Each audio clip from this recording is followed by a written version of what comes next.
6 on the dot, according to the phone. So, yeah, I'm gonna go ahead and call to order the,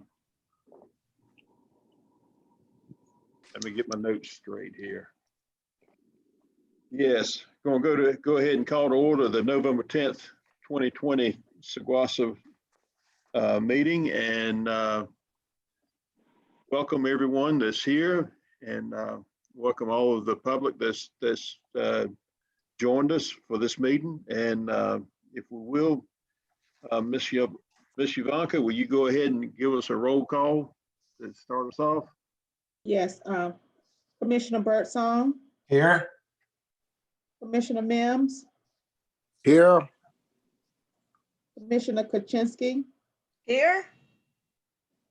Commissioner McLamb, Here. Commissioner Karen, Here. and Commissioner Gooch. Here.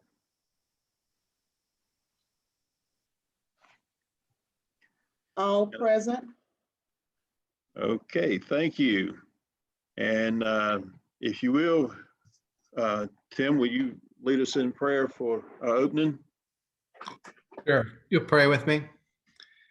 Heavenly Father, as we come together this evening to conduct the business of SIGWASA, we ask that you guide our hearts and our minds, and as we deliberate the needs of our citizens. Look aside from the national politics going on here, focus inward on our community to lift our own people up and do all we can for them. Make the decisions for us a little bit easier on our soul as we move forward, and all these things that we've lost this year, all those people that we've lost this year. May you pray and guide them and be with the families of those that are still here with us. Be with the hearts and the minds of those in our community. For all these things we pray. Amen. Amen. Amen. And if you will join us now in the Pledge of Allegiance, and Commissioner Kuczynski has a flag behind her, so you will please join me.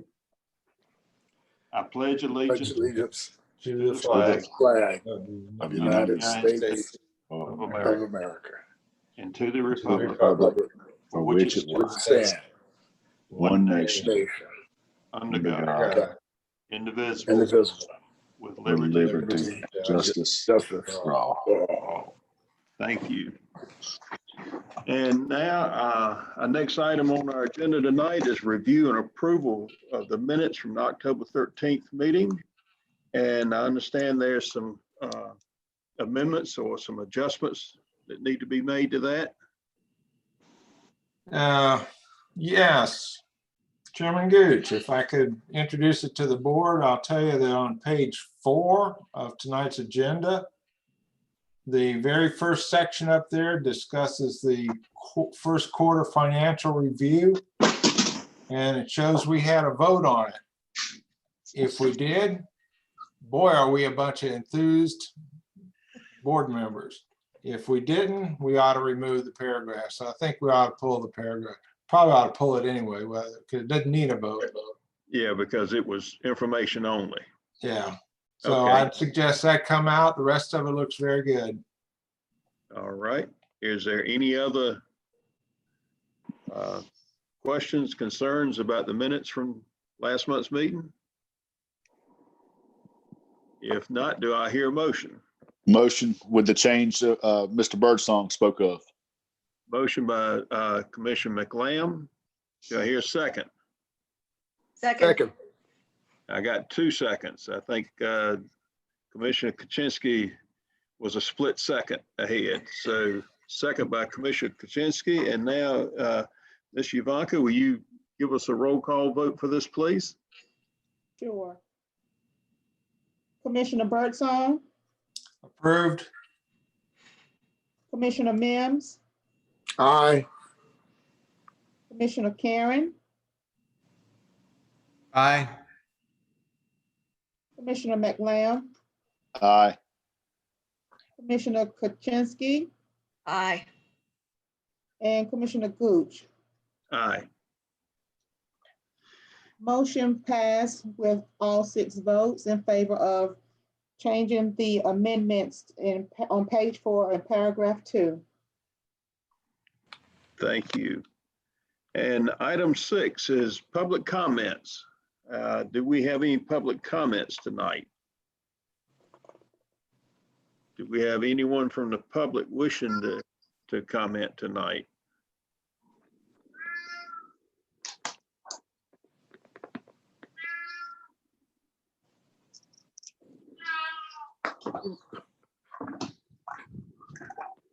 Who's Kitty? Somebody's cat has an opinion. Yes. That would be my cat. I'm sorry, y'all. I had to open the door for It's okay. The dog jumped up trying to look to figure out where. him. Aren't these meetings interesting? So I take it we have no further public comments other than the cat. And we'll move along to item 7 is the election of officer for the vice chairman. This office was vacated with the death of Commissioner Smoke, which I missed very dearly, but I guess it's time for us to open the floor and look for, does anybody have a nomination for the office of vice chairman? Mr. Chair, I have a question. Yes. In reviewing, so if I understand, this would be an election, and what will happen in February? Or will anything happen? And this will just be to fill out Vice Chairman Smoke's term, which ends in February, which is the annual election for all offices at our February meeting. So Okay. it's basically covering the rest of this month, December, January. Okay. Well, with that, I'd like to make a nomination, Mr. Chair. Yes, sir. I've given this some thought, and now that you clarified it, I guess in the beginning of the year in February, when we have the nominations based on whoever's in the position would have a chance to run again. Yes. I would assume. Okay. Well, with that thought in mind, I would say, and I've done a number of nominating speeches in my life, so forgive me if I take a moment or two to do this. But I want to say, I believe the position of vice chair is very, very important. And based on the various organizations that I've been in, whether it was been a HOA, homeowners association, or the county commissioners, or the board of education, and now the city commissioners, each has a deputy or vice chair, if you will. And I see the role and responsibility of that as being significant. So much so that that person is not just a yes person. That person has a great deal of responsibility, although most people don't see the role and responsibility of the vice chair as being anything other than taking over when the chair is not available. I see it as something greater. The vice chair is someone that the chair can bounce ideas off and have disagreements with, and also someone that will basically give perspectives that the chair might not have. And to that end, whoever we put in that position has a great deal of responsibility, because with the issues that we have going on in Saguaça, we need the broadest perspective as possible. Having said that, I nominate an individual that I believe will fulfill the role in the manner in which we need. To that end, I nominate Commissioner Georgiana Kaczynski. And I do that because I believe she has started out, even though in her first year, as a member of the Finance Committee. So she's getting an insight that will serve her well. But in addition, she will bring diversity to our leadership. And our entire nation now is talking about diversity. And I think it would be extremely important that SAGWASA send a message that we're listening to our communities. She has character and integrity. There's no doubt about it. Sometimes she can be extremely exuberant, but she will tell you exactly, how the cow ate the cabbage. And that's what we need to know. We don't necessarily need to always kick the can down the road. When there are tough issues, we need to address those. And finally, she's a SAGWASA customer. So she personally has some skin in the game. And she understands when we make decisions here, those decisions will affect her. So I am honored to nominate Commissioner Georgiana Kaczynski. All right, we have a nomination for Commissioner Kaczynski. Do I hear a second?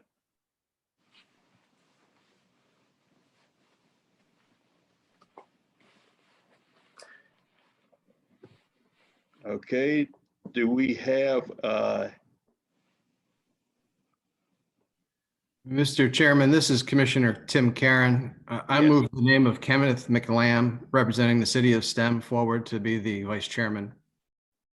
all right, Kenneth McLam, do I hear any other nominations?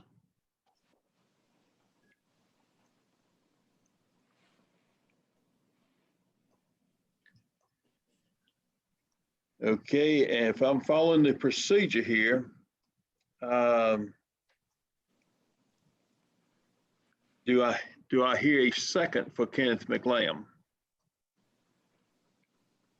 Mr. Chair, I have an unreadiness. Pardon me? I have an unreadiness. Have a what now? An unreadiness. Can the board members second their nomination? I think with That's- nominations, typically, my understanding is that you can move that nominations be closed, but you can have more than one nomination on the floor and take a vote on them. I can research that quickly if you'd like. Yes, but the chair is asking for a second, and I haven't heard a second. So does that mean that those nominations are void? It says that when nominations made, it's optional whether they are seconded or not. So we didn't get a second to either one. So as of now, the floor is still open for nominations. Mr. Chairman, this is Tim Karen again. Would it be more in order to say, instead of a motion to appoint a name, to just say I nominate said name and not need a second? That, I think that's appropriate, Tim. All right, then I nominate Kenneth McLam for vice chairman. Okay. And Mr. Chair, Yes, Mr. Mims? I move that the nominations be closed on the said two names. We have a motion by Commissioner Mims to close nominations. Do I hear a second? Second. We have a second. Ms. Ivanka, will you give us a roll call to close nominations? Could you please tell me who motioned the second on close? Oh, Commissioner Tim Karen, I'm sorry, I didn't say my name first. Okay, thank you.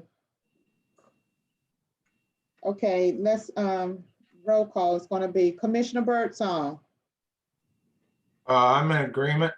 Yay. Commissioner Mims, Aye.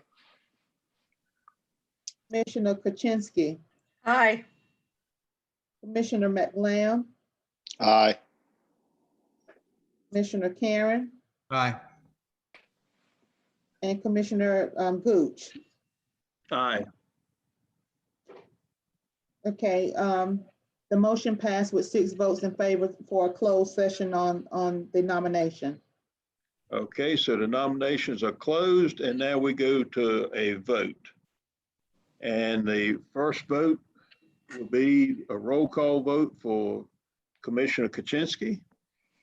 Ms. Yvanka, will you, and I guess we do a yay or nay on this. And Ms. Yvanka, will you give us a roll call vote up or down on Commissioner Kaczynski? Sure. This is the roll call vote for Commissioner Kaczynski for Vice Chair. Commissioner Gooch, I've got a point of order. Does the chair vote in this situation? Let's see, we've got 6 members. I think we need to determine whether there's a tie. So I think the chair would vote in the event of a tie. In the event of a tie. Okay. Well, thank you. Point of order. Yes, It can't be a tie if the chair doesn't vote, then it means there's only 5 members. Right. that's true. I don't think, so I guess that answers the question. I don't think the chair needs to vote if, for some strange reason, we don't have a split vote, then we can revisit that, but I don't foresee that coming up. Okay, thank you. Thank you, Jim. So, Ms. Yvanka, it looks like I won't be voting in either round. okay. So if you will continue with a roll call vote for Commissioner Kaczynski. Sure. Roll call vote for Commissioner Kaczynski for Vice Chair will start. Commissioner Birdsong, Yay. Commissioner Mims, Aye. Commissioner McLamb, Nay. Commissioner Karen, Nay.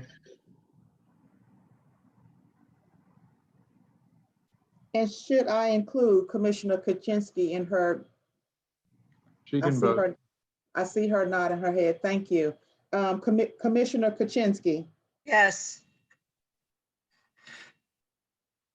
motion is for 6 yays and 2 nays.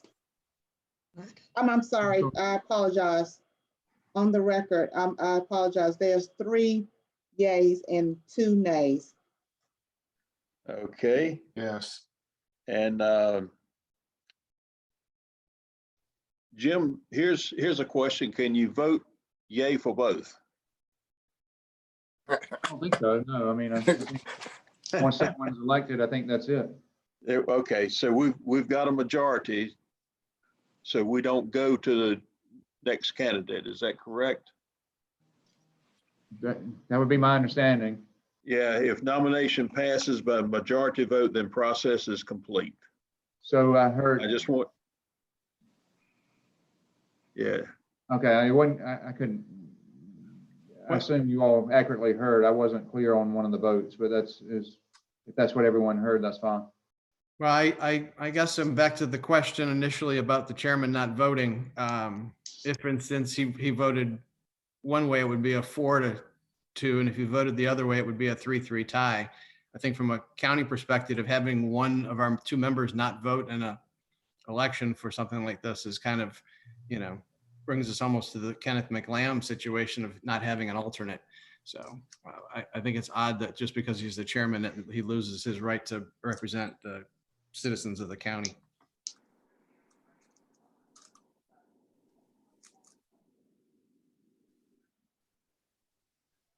Y'all look perplexed, like I didn't make any sense. No, I'm not, I'm perplexed, trying to understand I'm not saying it doesn't make sense. I'm just trying to make sure I understand it. The chair is traditionally, my understanding, not voted unless there was a tie. Give me a minute.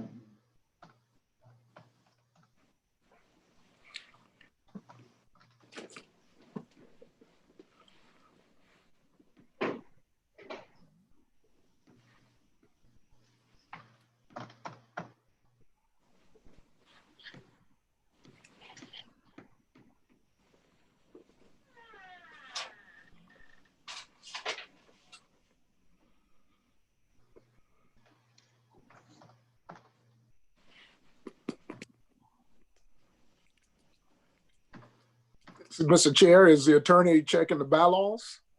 Yes, he's, I'm checking the, he- I'm checking the bylaws. I'm gonna check Robert's Rules of Order. Okay, So if you'll give me just a second, my understanding would be what I said initially, but if you'll give me a minute, we'll try to Go. make sure we're thorough about getting it right.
So what I'm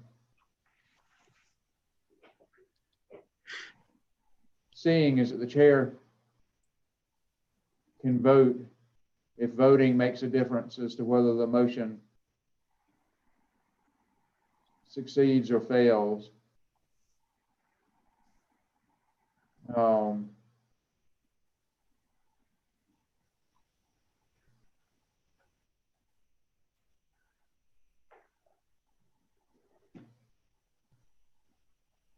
Bear with me for another minute. I want to make sure I check a couple of sources.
Mr. Chair?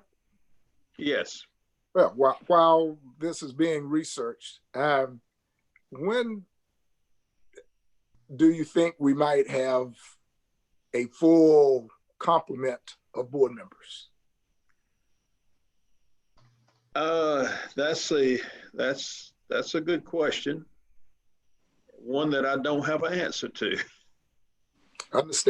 Understand. And the reason I don't have a answer to it is that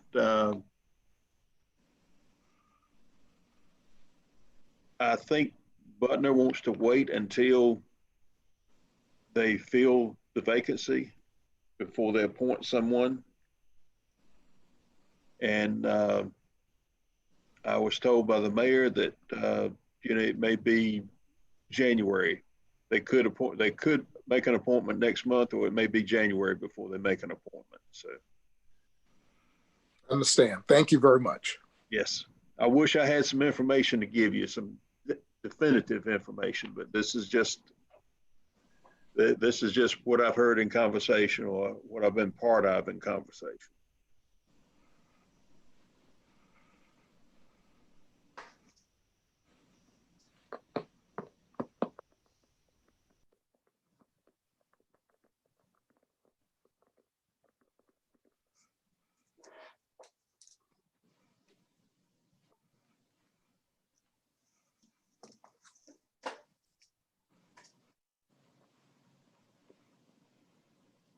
So this, I'm reading Robert's Rules of Order online.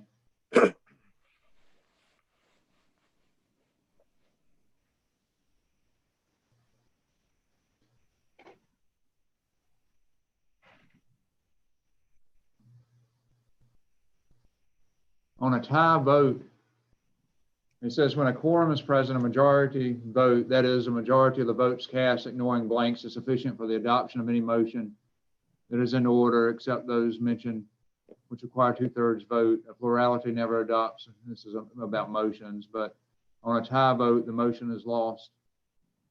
Let me just search here. I'm going to come back and make sure there's nothing specific to nominations.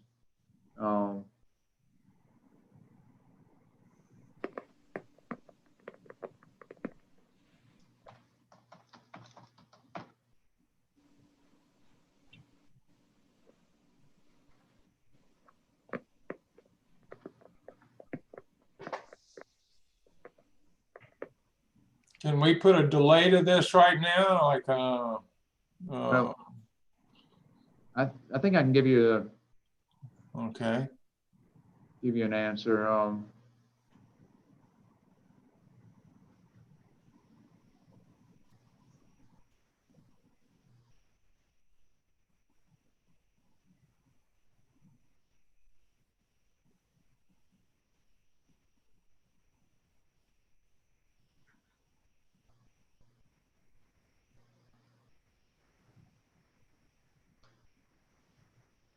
I think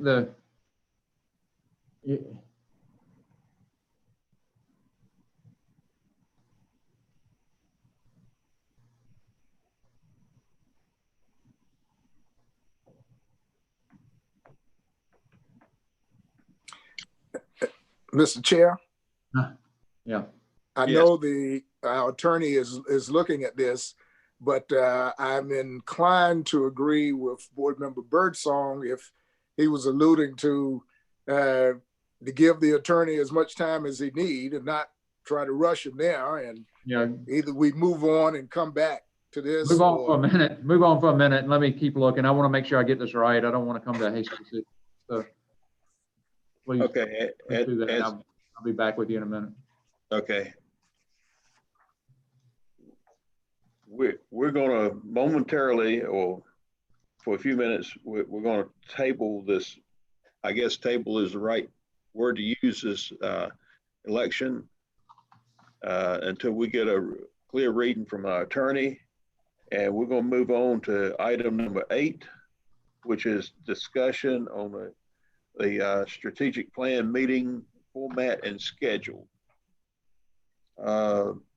Chairman, Yes. can I make a suggestion that you scribble in on your agenda there that after number 9, after the project updates, before we start the comments, that we reopen this motion? Yes. In fact, I was planning to go back to this as soon as the attorney rendered a decision. So we can Okay. pencil it in for as 9A on the agenda if you want to. And that'll give Jim plenty of time, I think. Yeah. And Jim, if you render a decision in the meantime, just chime in and let us know. Okay. I will. So now our discussion on the strategic plan meeting format and schedule, that's item 10 on our agenda. And Mr. Schroyer, would you like to handle this for us? Sure will. Thank you, Mr. Chair. Thank you. So as the board is aware, we had an opportunity to schedule some dates for our strategic plan meetings back in October. And due to some unforeseen circumstances, we had to postpone that event.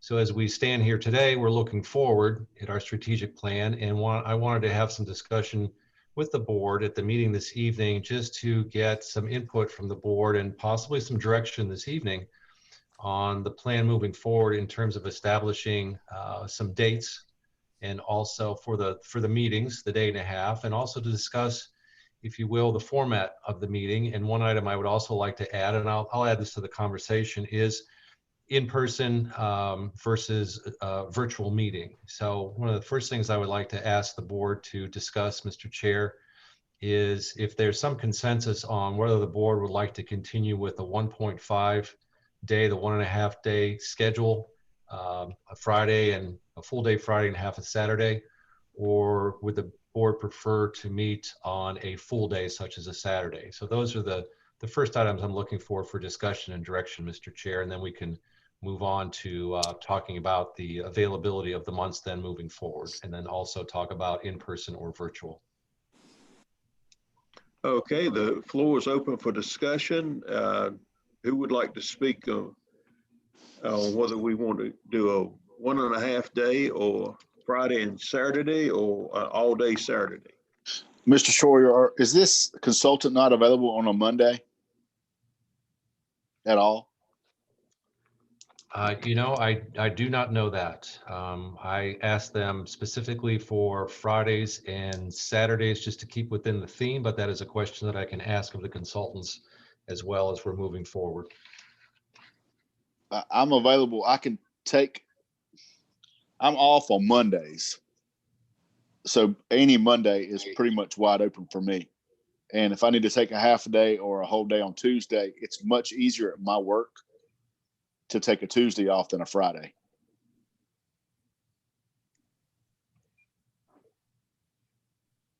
We have limited staff on Fridays.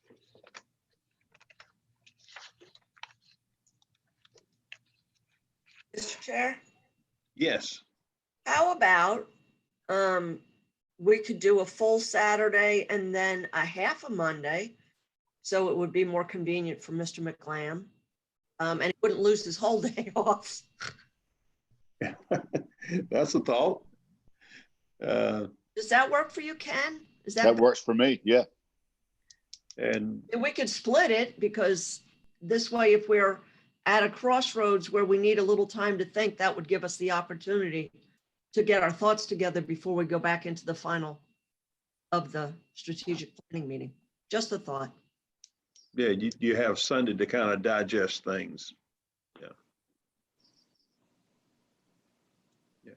Anyone else have any thoughts on this? Any more discussion? Well, yes, Mr. Chair. Yes.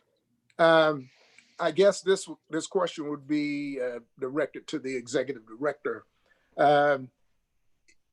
Evidently, the team deemed it possible to truncate this from a day and a half to 1 day. Can you sort of share with us the implications of if we went to 1 day versus a day and a half? Sort of what would change, or what might we miss out on?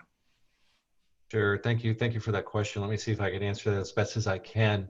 I think that, first of all, I think we need to understand that 1 day or 1.5 days here is probably not going to give us complete discussion and conversation on a strategic plan. So there may be additional days that we need in front of us.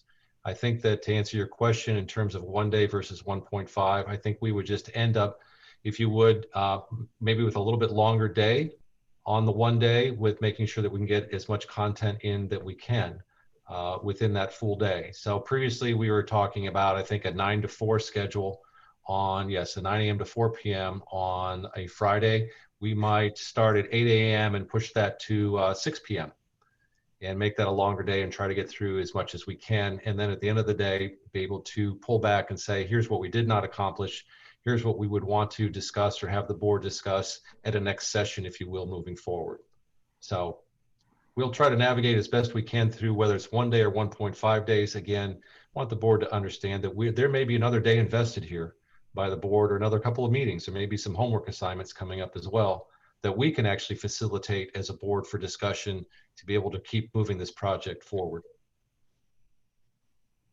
Thank you, Director Schroyer, and thank you, Mr. Chair. Thank you. Anyone else have any comments, any thoughts?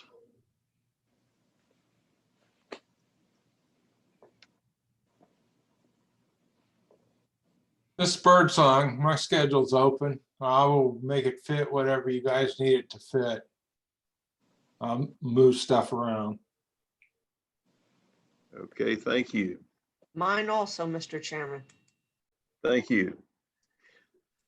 Thank you. And I'll try to make mine I'll try to be able to attend all of it, try to shuffle things around so I can be there for both days whenever it is.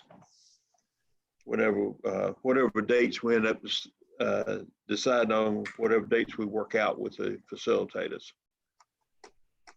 All right. So Mr. I have Chair, I'm sorry.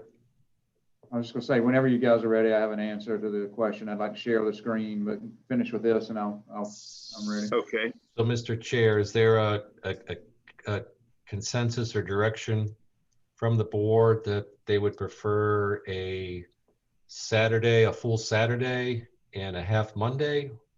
What do your notes indicate? Well, let's go down the line and what's everyone's thoughts? Ken Commissioner, McLam, I would prefer a Saturday and then even another full day Monday if we have to have it, if we have to have 2 full days. okay. I believe the closer you do it to the beginning of December, you have less problems with Christmas time coming up. If you do it late in December, you may have the problems of people not being able to attend due to Christmas activities. Yeah, thank you. Commissioner Kuczynski, what's your thoughts? I would Saturday and follow it up with a Monday if we have to, so that we can make sure that all members are present. That's my concern, is to try and make it as available as we can for Mr. McLam. I mean, the rest of us have a pretty flexible schedule. Kenneth is much younger than me and he still has a full-time job. Mr. Birdsong, your thoughts? Like I said, I'm pretty open. I would Okay. like to get it done as early as possible, which based on that list there, it would be those 2 Saturdays. But like I said, I will work to get there. Okay. Mr. Karen, your thoughts on this, Commissioner Karen? Sure. I mean, I'm good with the group moving it from a Friday to a Monday. Even if we have to slam in a 12-hour Monday, I'd be okay with that. The giving up a 12-hour Saturday is, a little bit more of a stretch, but I think if you want to go half day Saturday, full day Monday, whatever we need to do, was, I think, short-sighted to cancel it before. We still could have moved forward, but it is what it is. So, but let's just put a pin in it and call it a day. Okay, thank you. Commissioner Mims, your thoughts? My thoughts are I would perhaps prefer to do a full Saturday in light of the fact that the director suggests that we will probably have to have subsequent meetings. But if we need to go to a Monday, I will make myself available. But my preference is let's do it Saturday. Yeah, you're leaning towards a full day Saturday and nothing on Monday if we can work that out. Yes. Okay. Yeah, Mr. Schroyer, you have a kind of feel for what we're looking for now? I'd like to hear from the chair. I apologize. I was taking notes. I didn't get your comments on that. Okay. I'll do my best to work with whatever we come up with that, the facilitators can be here for, and work with, the schedule of our board members. And if we end up doing a Saturday and a Monday, then I'll work my schedule around to be available for that. Okay, very good. Well, I think I have enough notes and direction from the board. What I'm hearing is that a Saturday plus a half a Monday sounds like a good option for now. It also sounds like the potential, and this will be based on the consultant schedule as well, just to figure out if we're going to do a long Saturday and a half Monday or just a long Saturday period. But I think that's good information. We've taken Friday off the books, so that's good. And I also heard from several board members, the sooner the better, meaning early December. So if Mr. Chair, if we can just move on just to get some consensus from the board that early December, meaning maybe it's Saturday, December 5th, or no later than Saturday, December 12th. I know we're getting close to the holidays there. Is the board still happy with those dates for now? I'm in agreement with that. Okay, Mr. McLam, you're good with it, and Mr. Karen, Commissioner Karen, I'm sorry. Sure, go ahead. Okay, Mr. Birdsong. I'm sorry, it was the Saturday and a Monday? Excuse me, sir, aiming for the earliest Saturday we can in December.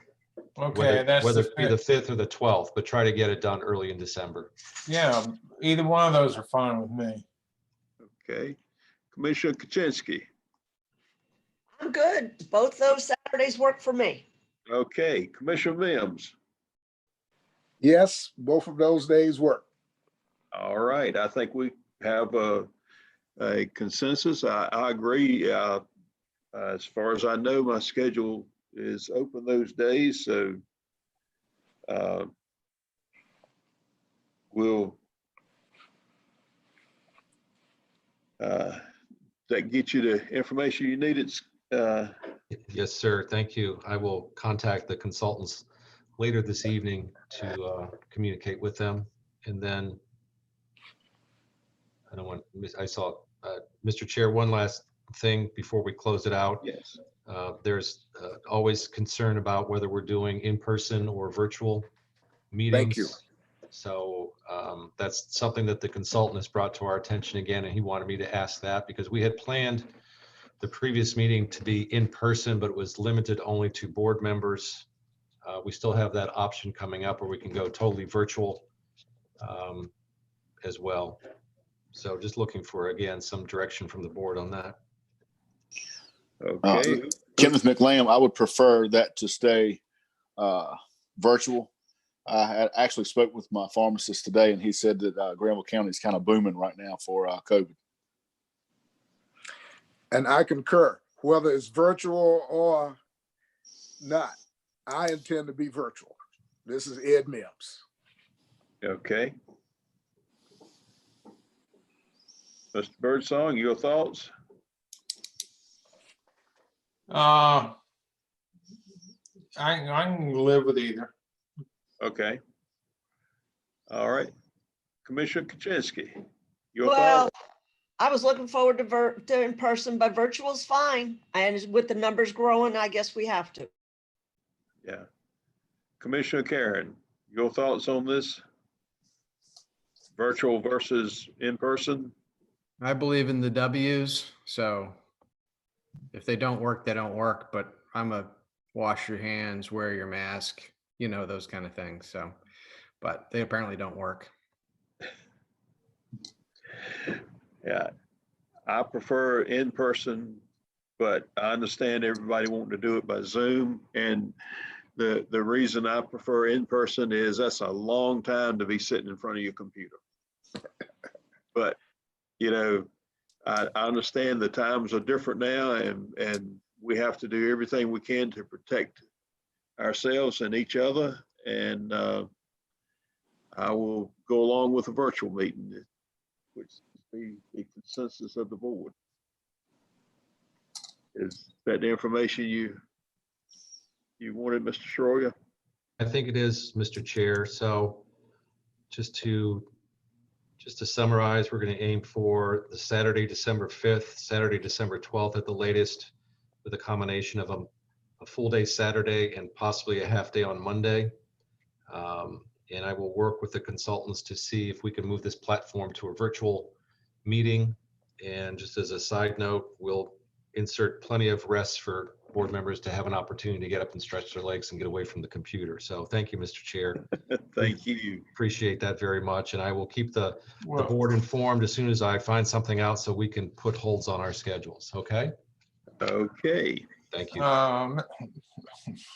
Yes, Mr. Birdsong. Miss Birdsong, by any chance, are you shipping refreshments to the houses? I like how he thinks. Can I get my muffins and coffee early? Oh, you're gonna have Good virtual talent. food. Yeah, Yeah. we just decided on Virtual virtual food. food. Uh-huh. Okay. Thank All you, right. Mr. Chair.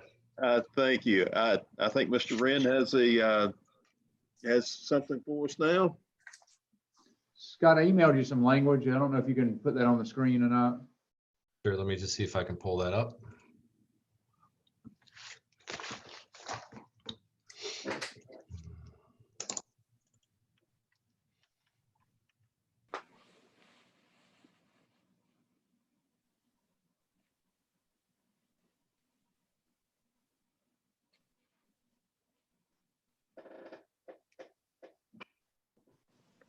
I'm looking at my screen, so just let me know when you have it up. I believe it is on screen. Would someone please just verify that they can see an email that's from I can Attorney do Wren? this. Okay, thank you. Okay, so I went to Robert's Rules of Order online, and I'm going to read you the paragraph that deals with this issue. It says, if a member of the assembly, the chair is entitled to vote when the vote is by ballot, but not after the tellers have commenced to count the ballots in all other cases when the vote would change the result. Thus, in a case where a 2/3 vote is necessary and his vote is thrown with minority, and his vote thrown with a minority would prevent the adoption of a question, he can cast his vote. So also, he can vote with the minority when it will produce a tie and thus cause a motion to fail. But he cannot vote twice, first to make a tie, then to give the casting vote. And the definition of the casting vote is the deciding vote. So whenever a motion is made referring to the chairman only, or which complements condemns him with others, it should be put to the vote. That part's not pertinent. The pertinent part is he can vote when his vote thrown with a minority. I'm sorry, he can vote with the minority when it will produce a tie vote and thus cause a motion to fail. So it is my opinion, based on Robert's Rules of Order, that if the chair chose to vote in the situation, he can do so. And if he chose to vote with a minority, a vote with a minority would cause the vote to fail. So I'll certainly be happy to hear any contrary opinions anyone has, but that's my interpretation of what I see in Robert's Rules of Order. Okay. Just a question, Jim, and hypothetical here. In a situation where you have a 3-2 and the chairman casts with the minority, that's a 3-3, and you go to a second candidate, would that automatically end up in a 3-3 tie? Well, I can't tell you how the people are going to vote, but it could easily end up with both of them failing. Yeah. So I can't predict if everyone would vote the same in the second round of voting or not. Okay, with that, and you said it's the option of the chair. It says he can vote, and so it doesn't say that the chair must vote. Okay. In this particular case, I'm going to abstain from voting. And it means we have 3 yeas and 2 nays, which elects Commissioner Kaczynski as vice chairman to serve out the end of Commissioner Smoke's term, which ends with our election process in the February meeting. So now that we've got that cleared up and out of the way, congratulations, Commissioner Kaczynski. Thank you, And- Chairman. And we want to move on to item 9, our project updates. And this is Mark Hamlet. Good evening, Commissioners. It's good to be back here with you tonight. I will be providing an update on 2 projects that we went over last month, and also have a section of to discuss other projects, a few things that we have going on that we did not review at the last in the October meeting. So the first project to review is the water treatment plant construction project, which is currently underway. Next slide. So just a quick overview of the project summary and the current status. Contract price for this project is $13.4 million. The notice to proceed was issued on May 15th of this year. Total contract time is 548 days with a scheduled completion date of November 14th of next year. So about 1 year left, and we should be finished. Hopefully we will get ahead of schedule, and we can get this thing finished and fully operational before then. So based on the October pay application submitted by the contractor, we're almost 29% complete with the calendar days, the 548 days for the contract, and we're about 17.5% finished with the work. Next slide. So this is an image that you have seen multiple times. This is just an overview of the portions of the treatment plant that are under improvements right now, under construction. The highlighted yellow portions of the site plan here show what is being worked on with this project. So next slide.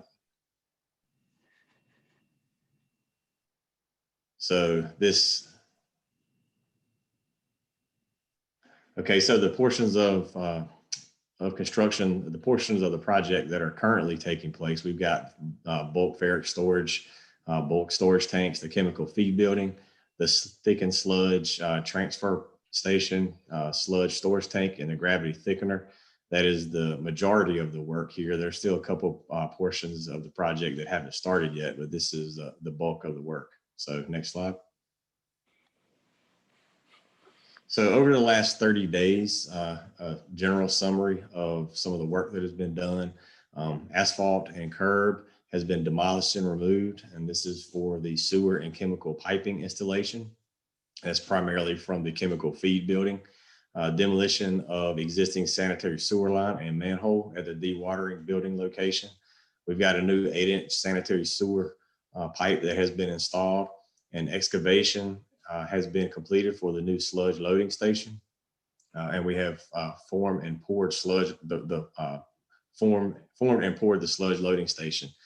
For the new gravity thickener, we have completed the forms, the rebar water stop, and placed the lower walls and slab. We have formed, installed rebar, installed the water stop for the upper walls. For the new thickened sludge pump station, we have formed, installed rebar, installed the water stop, and placed the lower 24-inch walls. We have done the same work and installed the upper 18-inch walls. We have shored, formed, installed rebar, and placed supported roof slab over the sludge pump station. Next slide, please. So for the sludge storage tanks, we have completed a leak test. There were a few small leaks found, and we have injected those cracks, and we've taken care of that. Installed hatches. We have installed interior flange piping and instrumentation and vent piping. We have shored, formed, installed rebar, and placed supported roof slab on the storage tanks. So for the chemical feed facility, we've made a lot of progress on this building. We formed, installed rebar, placed upper slab with stair landing through the walls, formed, installed rebar, placed exterior walls and divider walls, build and set blockouts for masonry wall openings. And then the bulk storage tanks, we formed and placed the finished equipment pads and stairs for the ferric storage containment. So next slide.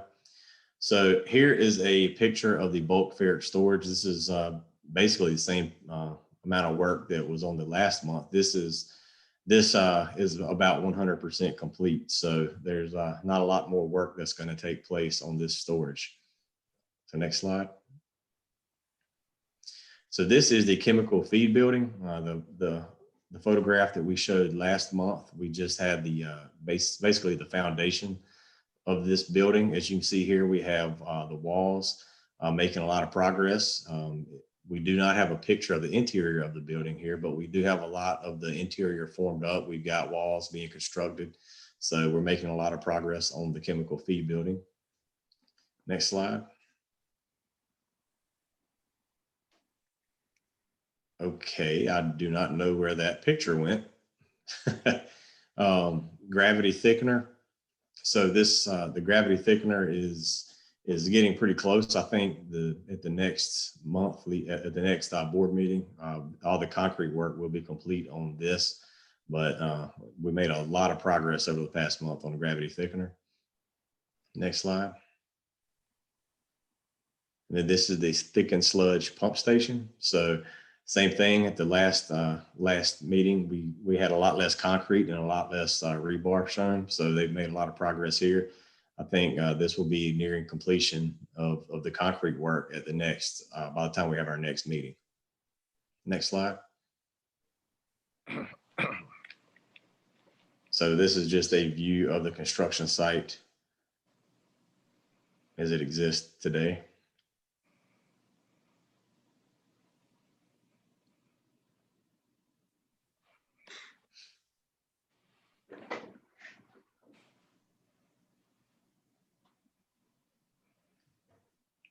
So that is that concludes the update for the water treatment plant project. If anyone has any questions or comments about this, I'll be glad to answer those. Mark, Yes, ma'am.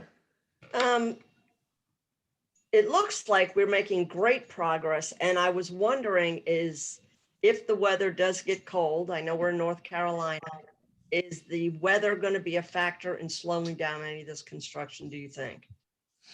Weather can impact construction. It always impacts construction. If we get cold, extremely cold weather, we can that can impact the placement of concrete. Concrete, you need warmer temperatures for that. Same thing for asphalt. So we're hoping to get the majority of this concrete work finished up before the cold temperatures get here. But if we hit a snag and the concrete cannot be completed and we do get some cold temperatures, it could impact the schedule. But of course, this is North Carolina, so we may have 80-degree December and January days. So we'll see. Thank you. It looks like we make great progress anyways. Yes, we are. It looks good. So the next presentation, the next project is for the I-85 sanitary sewer project. So at the last meeting, I gave a pretty detailed history of the project, went over a previous study that a different consultant performed, the various different options or types of projects that we need to complete. But this time I'm just going to give a more brief summary. But a background of this, we've identified 4 priority projects, including 2 large interceptor pipes and 2 pump stations. The estimated cost of those 4 projects is approximately $50 million. We did talk about that at the October meeting. And previously, we solicited RFQs or requests for qualifications for design work related to the 2 interceptor pipes. That's the project that we have decided to tackle first. Seguasa, through the RFQ process and interview process, selected CDM Smith as the design firm for the 2 interceptor pipes. So the project scope includes a northern interceptor with an estimated size of a 30-inch diameter pipe and a southern interceptor with an estimated 36-inch diameter pipe. So at the last meeting, we talked about the phased scope of services. Phase one was some additional modeling and analysis to further refine the interceptor sizing to provide for future development. And we also want to explore an option of a regional lift station in place of the gravity interceptors. That may end up being a cheaper option, but we do not know at this time. Phase two, after the option is decided upon from phase one, the phase two will be a detailed engineering, design, permitting, and construction administration service. So next slide, please. So as far as the schedule for this project, CDM Smith has provided SOGWASA with a phase one scope of services. We have reviewed that scope. We had internal comments on that. I had a meeting with CDM Smith yesterday afternoon to review that scope of services and further refine that. When I put the presentation together, I thought that we would have the proposal within 2 weeks, but CDM Smith thinks that they can have the proposal for phase one back to us by Friday this week. So tentatively, we hope to present phase one scope of services and the fee to the board at the December or January meeting. After approval, we'd issue a notice to proceed to CDM Smith. And as anticipated, the phase one portion of the project would take 3 months to complete. And after the final option is selected, we think that the phase two portion, which is design, permitting, and bidding, would take about 12 months. So next slide, please. And yeah, that is it for this project. So any questions or comments? Mr. Chair. Yes, Commissioner Mims. Thank you, Mr. Chair. And thank you, Mark. Thank you for the update. I just want to find out what is the status of, I guess, finding funding or sources of funding. So yeah, go ahead. Part of the phase one scope of services is to work with CDM Smith on various funding sources. They have contacts with the SRF staff with North Carolina, with USDA. There's other funding sources that we're looking at internally, but we're going to try to summarize those and kind of determine the path forward on the various funding sources and present that to the board with the phase one study. So we're hoping to identify all of those or multiple funding sources and figure out which is the best option. So I don't know if Director Schroyer would like to comment on that. I know he's looked into some funding as well. Yeah, I sure would. Thank you, Mark, and commissioners. Let me update you on this as well. Is that we selected CDM Smith for their experience with putting funding packages together, low interest loans, grants, so on and so forth. And they're very well versed in the timing of the applications for these projects. And when you're seeking multiple funding sources, they all have a little bit different alignment and process for the application to get in line for the funding. So we're poised and ready with the consultant here as soon as we have a contract together, get the board to approve that.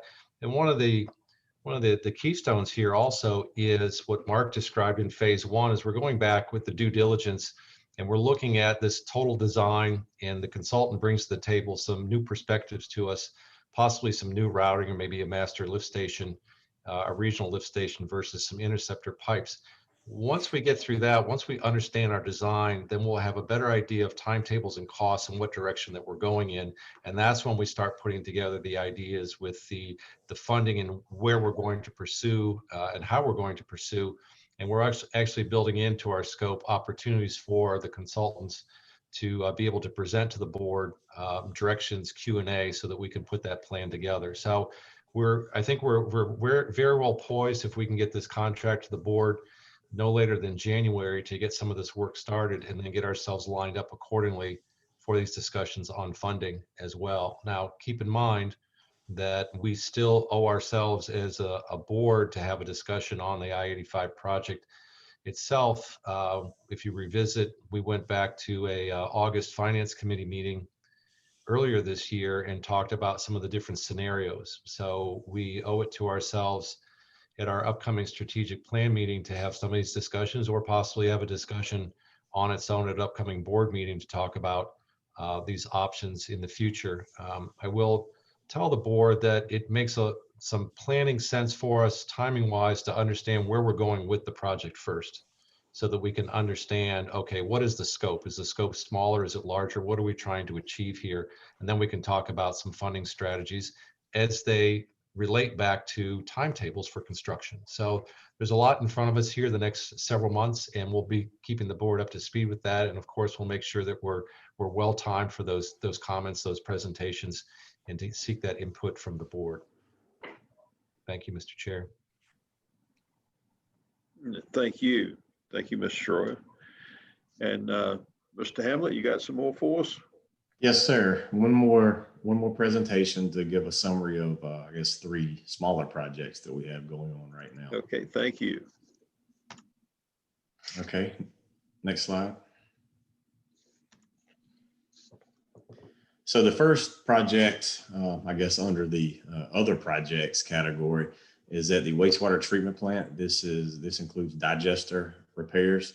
So a brief summary of this: in July of 2020, Sequasa staff observed deformation of the diffuser laterals and headers in the aerobic digester tank number 4. The deformation in this piping was produced by excessive heat within the digester.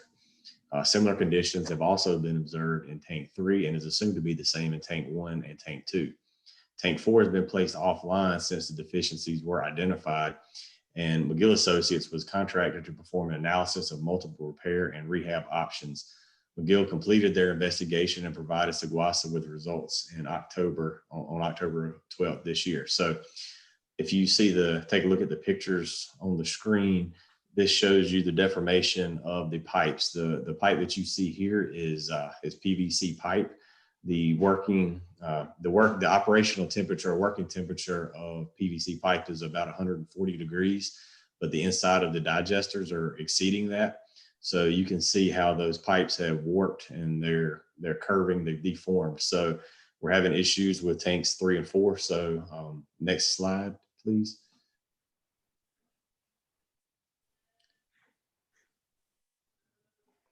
So yeah, obviously with those pipes being deformed and warped like they are, we had to find a way to fix that. Ultimately, the best option was just to replace the diffuser laterals and headers with CPVC pipe and stainless steel materials to withstand the higher heat levels. CPVC can reach, or it can operate in upwards of 200 degrees Fahrenheit, which is sufficient for the temperatures that you reach in the digester. So replacing the materials or upgrading the materials with more heat tolerant materials is the route we're going. So project status as of now, we are working with McGill to put bid documents and the bid package together. We expect to issue the project for bid before the end of November. We hope to open bids for the project in early to mid December, try to get that done before the holidays get here. And then once the project is awarded to a contractor after board approval, we anticipate construction to last about 30 days. So that completes the digester project. So another project we have identified at the wastewater treatment plant. Summary of the project: we have an existing PVC water main serving on-site fire hydrants. Over the past couple of years, we have experienced 10 breaks in that line where our staff is having to go out and perform repairs on this line to repair joints and cracks in that line. Ultimately, the line was not installed correctly. It does not meet minimum depth requirements, and it does not have proper concrete blocking or restraint joints. So it was not installed as it should have been. So we're dealing with some of those issues now. The project scope for this is to replace the failing PVC water main in the same location with proper cover. So we install a pipe deeper, install proper concrete blocking and restraint joints. So that should alleviate any future failures and leaks in that line. Project status: we're in the process of putting the bid documents together. This is one that we're doing internally. We're not working with McGill on this project. Expect to issue the project for bid within the next 30 to 60 days, and anticipated construction schedule is no more than 30 days.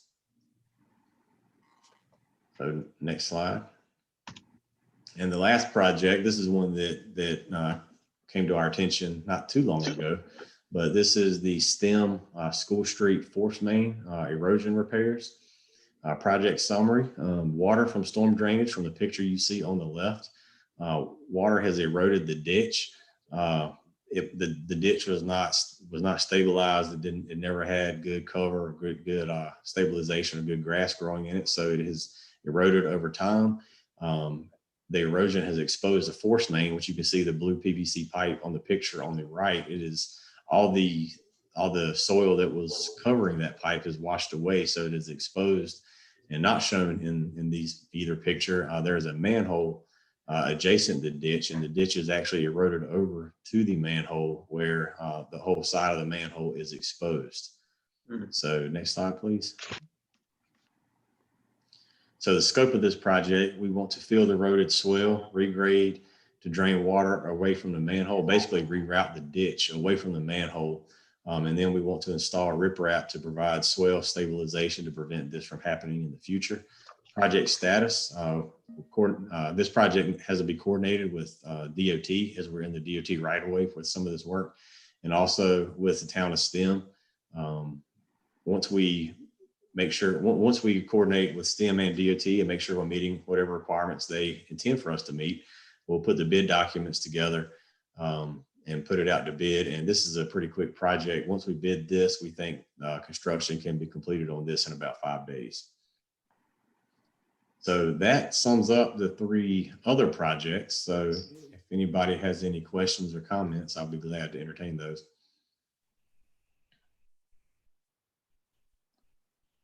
Go ahead. Go ahead. This is Birdsong. This is sort of related, Scott, to I guess the spending on that I-85 stuff. There's 2 pump stations that are scheduled to be revamped. And as it came down, you were talking about in your monthly statement here, as it came down, it looks like neither one of them are in a category for some of the funding that we're seeking because the surveys didn't get completed. When that was looked at, do you remember who looked at it? Who decided what house was in what municipality and stuff Sure. like that? Yeah, I sure do. So Mr. Birdsong is referring to our income survey that we've had in place since April of this year. And what we were looking to do was actually collect surveys on income for the different jurisdictions we serve, whether it be the county, the city of Creedmoor, the town of Butner, the town of STEM. And we have an organization basically working through, let me see if I can get to that item on my report. So with the USDA, I believe Dennis DeLong, the environmental specialist with the Rural Development Office, and then also an independent team that was collecting surveys from that. So they were collecting the surveys and then basically from the information on the survey, looking at calculating the median household income. Okay, and the results of our survey, the only municipality, if you will, jurisdiction that provided us with the correct amount of needed surveys was the town of Butner. The surveys that we were receiving back from the other jurisdictions, even though we did not meet the quantity that we needed as far as a minimum, the values that were coming back as far as the MHI was coming in a lot higher than what the ceiling was for the MHI to qualify for grants. So in a nutshell, we had participants from the town of Butner that returned surveys, and their MHI calculation was falling below the ceiling of the MHI requirement for grants. So therefore, we have a community that could qualify for grants for certain portions of the project for the I-85. And then we have other communities that basically we did not receive enough surveys, but we've done some brief calculations and recognized that the MHI was very high in comparison to the maximum MHI level to receive grants. Okay, so that's where we sit with that. Well, the Middleton location is in Butner, to my knowledge. So they're saying it doesn't affect Butner enough to come in under their umbrella of a finished study. So I just wondered who is it that thinks that the Middleton station doesn't primarily feed Butner, and if it really feeds other places, somehow let me know, because I don't know that. Well, we pulled up in our GIS, we actually looked at those jurisdictional boundaries to find out exactly where that infrastructure resides. And we can actually pinpoint that infrastructure falling within the county and not falling within the town of Butner. We can take a look at that. But the USDA also looked at, in terms of looking at these grants, looked at who benefits. Okay, what is the benefit, okay, for that infrastructure? So for example, when you have the Joe Pede pump station situated just outside of the city of Creedmoor, you look at who is feeding into that pump station, and it benefits basically the city of Creedmoor at that point. That's how they looked at that, even though all the flow comes to the west and goes through the Butner system, which was basically my marketing point to them to take a look at as well, to say, well, this affects all these customers in this area. How can we split this as you have? But that was their perspective on that project. So we just basically said, okay, let's see where the MHI comes in, calculated from the census data that will be presented to us in another year, but at least we have the supporting data in front of us. I would also like to add in that we're going through this analysis right now to determine what we're actually going to do with these interceptor pipes, or possibly a larger centralized regional pump station. And if we are making some changes, and this is why the design is very crucial at this point, coming out with a design, we may not have a greater as a need to position a pump station at Middleton or at Joe Pede. It may be in a different area, which may fall within the jurisdiction where we need it to fall in. So it's kind of a moving target, if you will, a project that we're working on presently here. And I would say probably within the time frame of knowing where we are in phase one is what Mark alluded to as far as the design, then we'll have a better picture, a more clear picture on what we're doing here, where it falls, and then what our options are to center that project where we need, if we can, to get that funding and leverage the grants that we're looking for as well. So that's where we are. It's Okay. Well, in my mind, I thought, to me, the Middleton project feeds heavily into Butner area. And that's why I can't understand why it wouldn't be helping Butner. But well, they also looked at where it was situated, and it's situated from our information within the county. So they're taking that into perspective at the same time. So, but I will develop further information on that, of course, have that discussion ready for the board, especially once we get into our phasing or our phase one and understand actually what our design is going to be, our recommended design. So it'll start to come into focus for us. I think we should have put all the commissioners in the field to collect information from the residents one day. Oh, well, I like that idea. I mean, it's a shame we missed that opportunity, but anyway. Thank you. I don't think all of our opportunities are lost at this point. I think that we still have some good options in front of us. So I'm being very optimistic with that. And your middle name is what? Hope? The sad part is we spent all that money to send them out and people just didn't respond. And that's the sad part, because it really would have helped them out as much as it would have helped us. Well, we do have time and money invested in this, and I think it continues to demonstrate the importance of the project and the board's direction to seek this out. Go seek the funding, look for the grant opportunities, keep working on this. So we are. So any other questions for Mark on the projects that he presented this evening? Thank you, Mark. Yeah, Thank you. Mark. Thank you, Mark. Appreciate it. Okay, this concludes item 9, and on to item 10, comments from our executive director. All right, thank you, Mr. Chair. Appreciate it. Mark, I appreciate the updates and all that you're doing for us for the utility. I think that these updates are important for the board to keep up to speed with the many projects that we're working on, and also the public. We're demonstrating all the work that we're doing, and I think that the board can tell just as much as I can that in the last 6 months or so, I think you've noticed how we've really ramped up a lot of projects in the organization. And again, I thank Mark. He's doing a fantastic job for us, keeping things moving forward. So thanks again, Mark. We look forward to additional updates. A couple updates from me. I just wanted to bring to the board's attention a reminder and to the public I believe this information is posted on our website already, but we do have an upcoming meeting for a quarterly finance committee meeting. So that meeting is scheduled for November 19th, 9 a.m. to noon in the Camp Butner room. So November 19th, that finance committee meeting is coming up.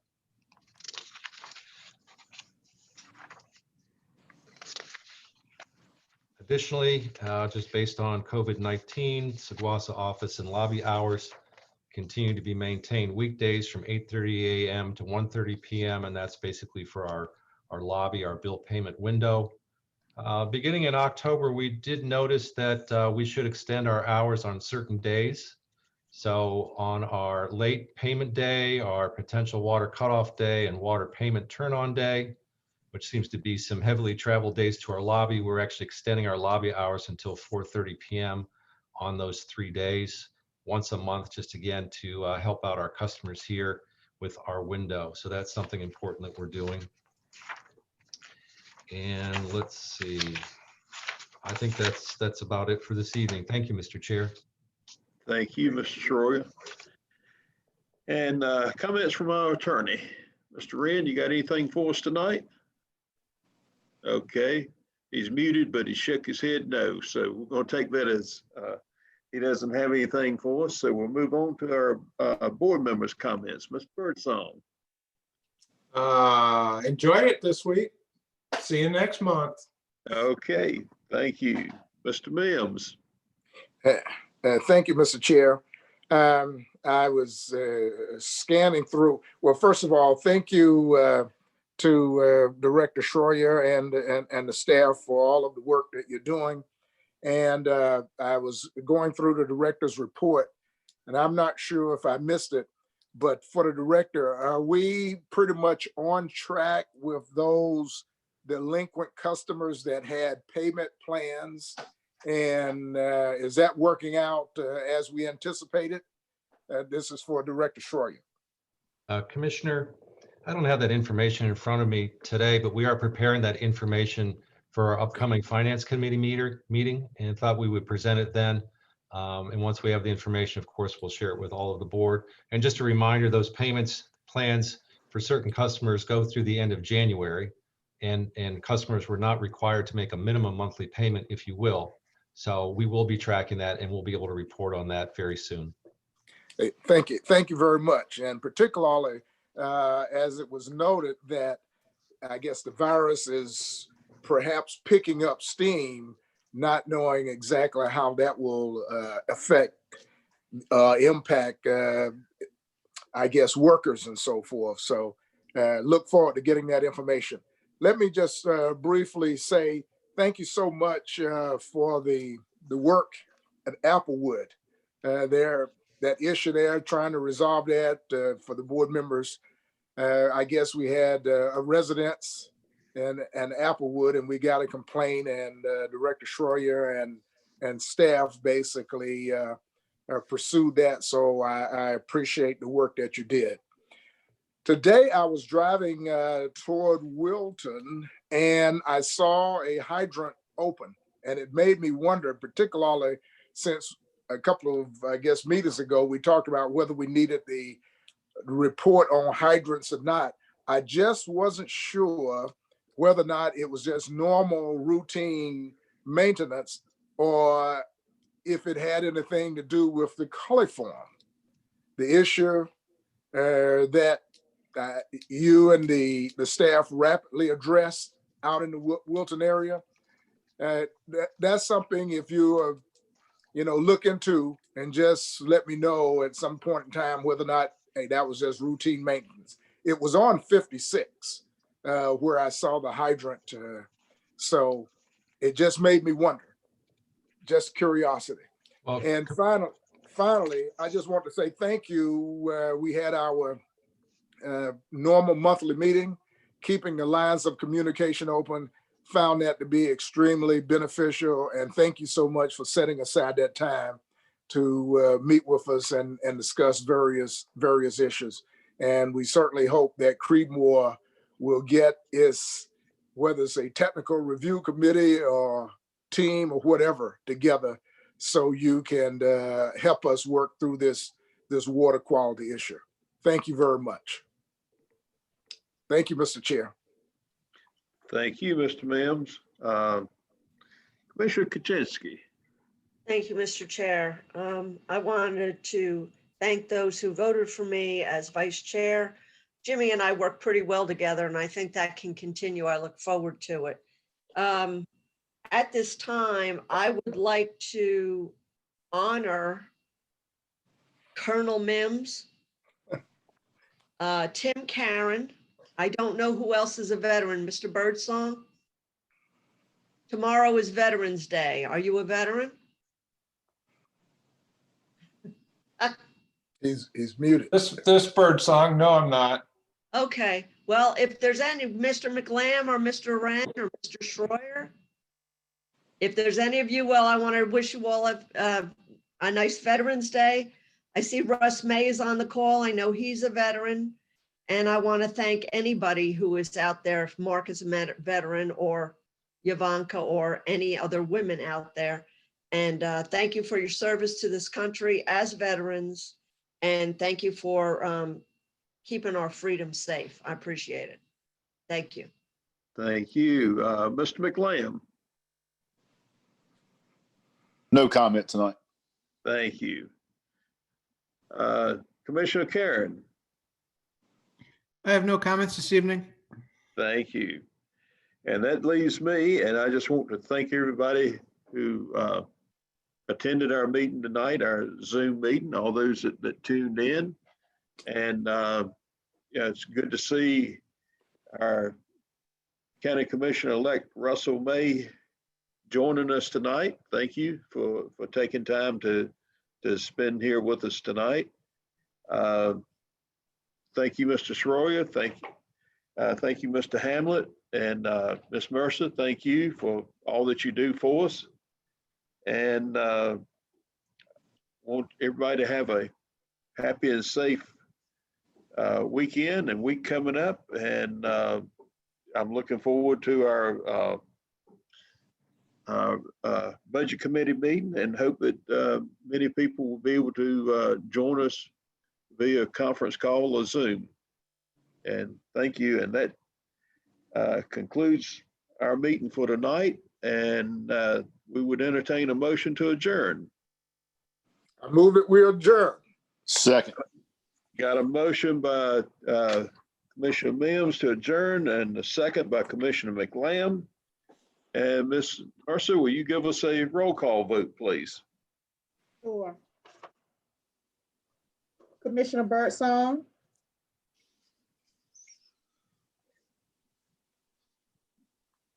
Bill's muted.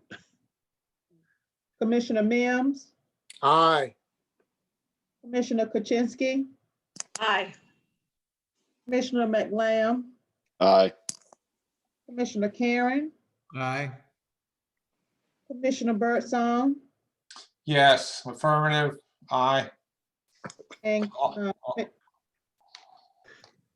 Commissioner Gooch. Bye. So, Yes. with that, we're officially adjourned for tonight. So All right. I Great. want to thank everyone, for all of our board members, for being here tonight. Thank you so very much for all that you do. Thank And you. with that, good night.